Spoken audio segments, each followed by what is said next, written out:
అనుగ్రహమాత మరియమ్మ స్త్రీలందరిలో ధన్యులు, మీ గర్భములో యేసుని మోసిన మరియమ్మ వందనము.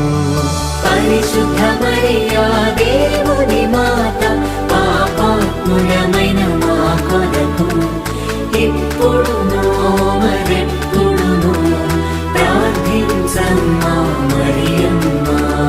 అనుగ్రహమాత మరియమ్మ స్త్రీలందరిలో ధన్యులు, మీ గర్భములో యేసుని మోసిన మరియమ్మ వందనము. పరిశుద్ధ మరియా దేవుని మాత, పాపాత్ములమైన మా కొరకు ఇప్పుడును